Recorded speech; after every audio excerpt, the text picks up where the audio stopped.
Alright, YouTube, I'm back. This is like part whatever. I've been on and off this camera for a few times already, but I'm entering Eagle Lake now, the town of Eagle Lake. And after Eagle Lake, I think I'll drive for about another 30-35 minutes on these back county roads, and I should hit I-10. So I figure I'll make a quick video right here. Truck is doing great. Then again, I am doing back county roads, and I have been getting like 25 miles to the gallon at one point. It was like speeding was 60, 65, can't remember. And I was amazed. So I can just imagine when I get on I-10, yeah, probably gonna be, that's a nice looking Charger right there.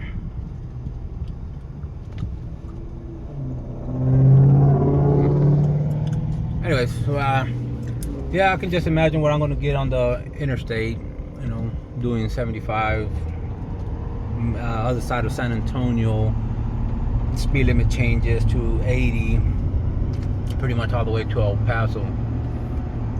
So I have no idea how the MPGs are gonna go on that part, but so far truck is running great. I really can't complain. I mean, it's just phenomenal how it's running.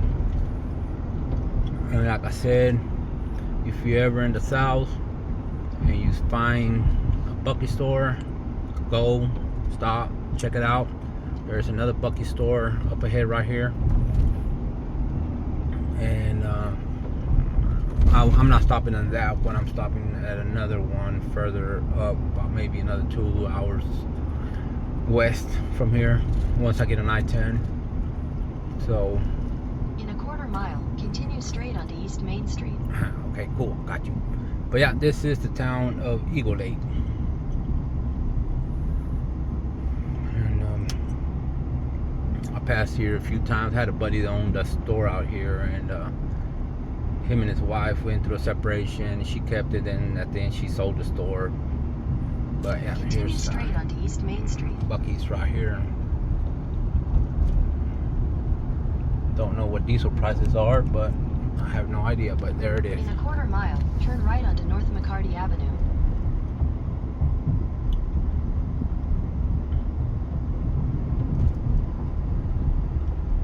Small little country towns out here in Texas, middle of nowhere.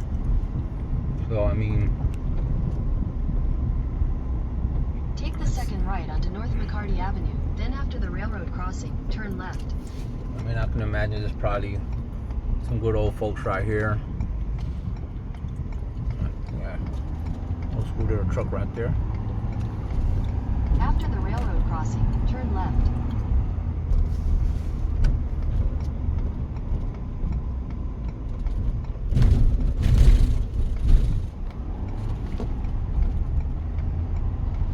Continue for 14 miles. I think that's the store that my friend used to own, him and his wife, before they went through a separation. Mi Hacienda Supermarket.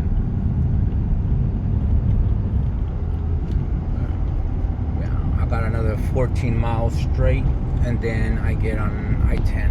GPS says it right there. I-10. I should get there tomorrow, if I'm not mistaken. It says 2:52. So let's see if we can beat that time. Doubt it, but I mean, I'm still debating, should I do an all night or just drive straight through, or stop for a few hours sleep and then continue. So I don't know, we'll worry about crossing that bridge when the time comes. But yeah, just wanted to show you a little bit of more this countryside of Eagle Lake. Eagle Lake is about, I would say, an hour and a half west of Houston.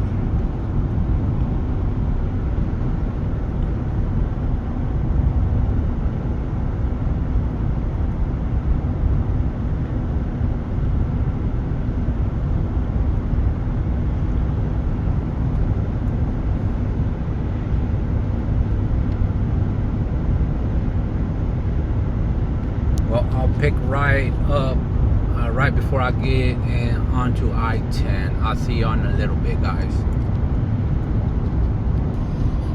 Alright guys, I'm back again. Well, I'm fixing to come up to I-10, fixing to come out of these back county roads, and I'm about maybe 2 miles. This is my last bend before I get on I-10. There it is right there, pulling up. Now they are doing road construction, so hopefully traffic ain't that bad. Not a long way, just probably a little bit of road construction.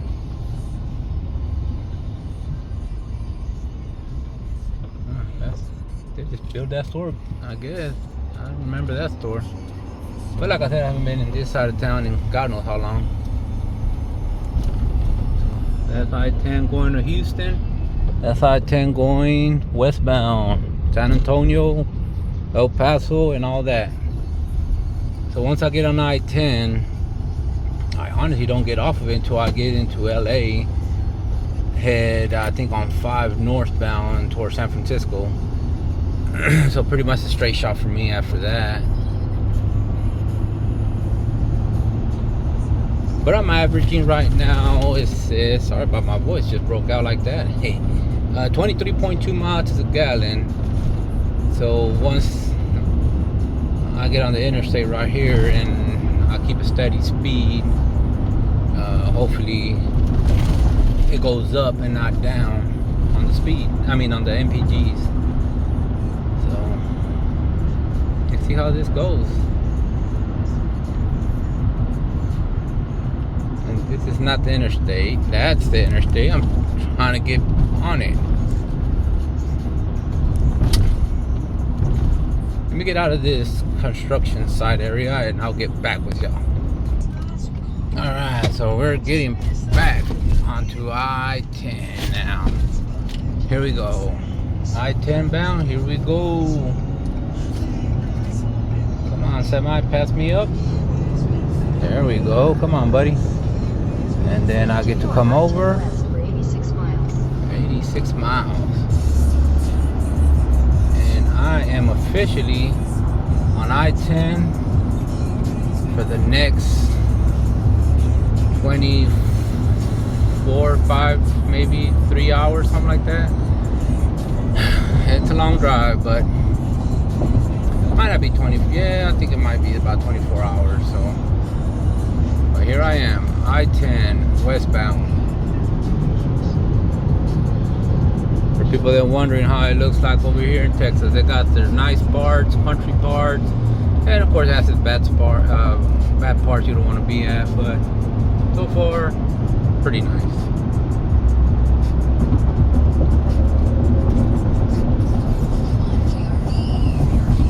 Speed limit 75, so I am doing 76. Waiting till all the traffic starts getting settled in perfect, and then I'll hit the cruise control and I'll be good.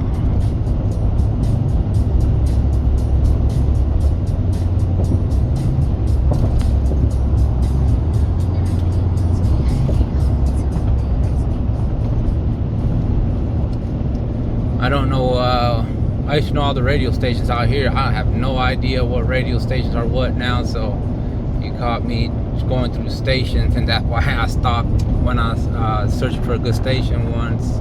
I came pretty close to I-10, so yeah, I was jamming out to whoever the heck that was.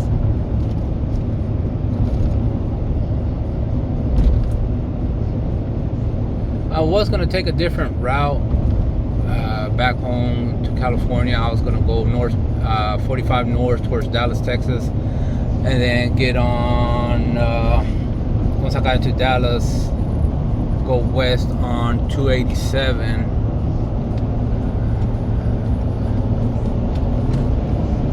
and then all the way to the top part of New Mexico, Albuquerque and all that, and cut down towards Las Vegas, and then get on I-10, I mean not on I-10, but take some back roads and get back in California, and then, but I decided to take this old route that I know.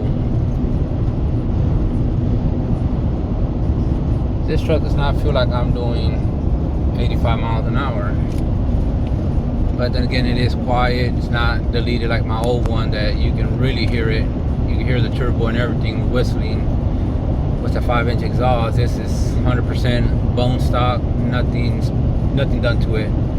I was gonna send it to my friend's shop so he can go ahead do the delete and replace the CP4 pump to the DCR pump, but he gave me that price. I'm like, whoa, no, I'm not spending almost $6,000. So I will do it eventually, but I'll not all at once. I'll probably, you know, the truck has 93,000 miles, so hopefully I won't have to deal with no CP4 failure.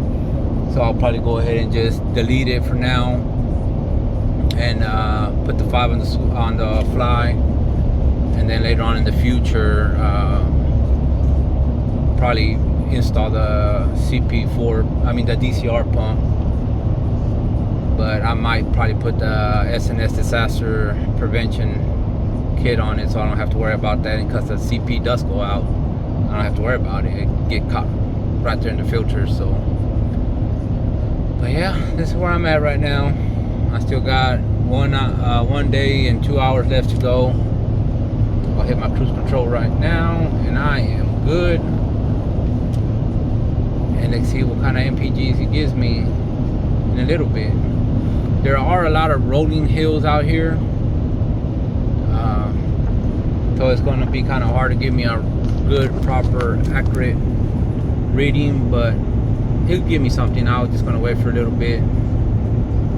But right now I'm averaging 22.8.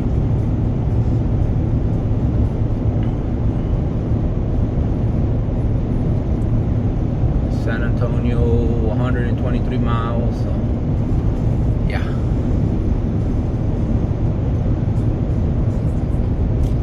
Alright, let's go ahead and hit the reset button for the MPGs.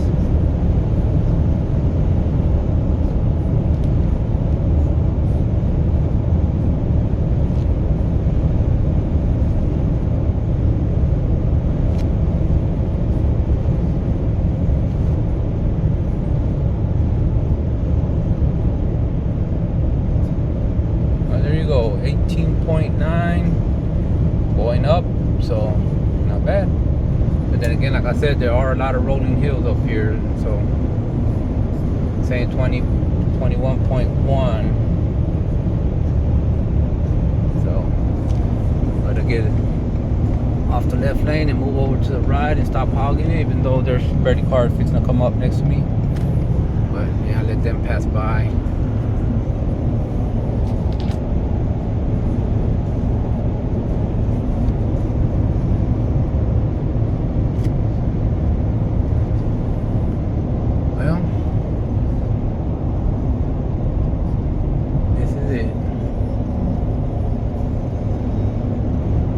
Get back what's here on the bid, but yeah, it's a whole bunch of rolling hills y'all can see.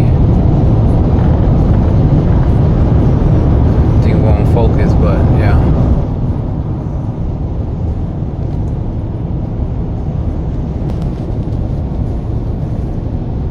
I used to be a truck driver back in the day, and it just wasn't for me. I mean, I still got my CDL.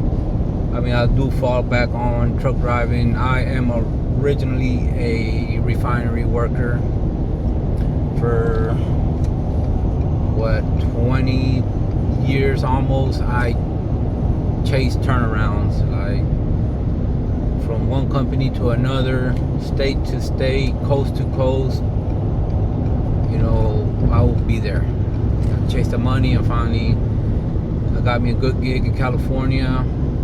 You know, couldn't pass up the money, couldn't pass up the good opportunity they gave me, so I just settled down over there. The only thing I have here in Texas is my daughter and that, and of course some of my family, but it's just me and my son up there in California for my past relationship with my ex. So once I went through my divorce, I just stayed up there, and that's it. I didn't bother ever coming back. So yeah, I mean, I take my hat off for these guys. They drive long hours sometimes and crazy traffic and everything to bring supplies to everybody. So I bumped into one YouTuber, Velox18, if I'm not mistaken. I don't think he still has his channel, but I don't think he does anymore. Posts a lot of videos, really rarely when he does, but he came off of truck driving. I think he does repos with a tow truck and stuff like that. But yeah, I bumped into him entering California, matter of fact, years back, and it was awesome when I seen him. I said, I recognize that truck. So I pulled up next to him, and it sure was him, and I pulled out my phone. I was pointing at my phone saying that I watch him on it. So that's pretty awesome. But yeah, here I am again. One last quick look at everything. Going a little bit fast. Speed limit is 75, so probably let off a little bit, but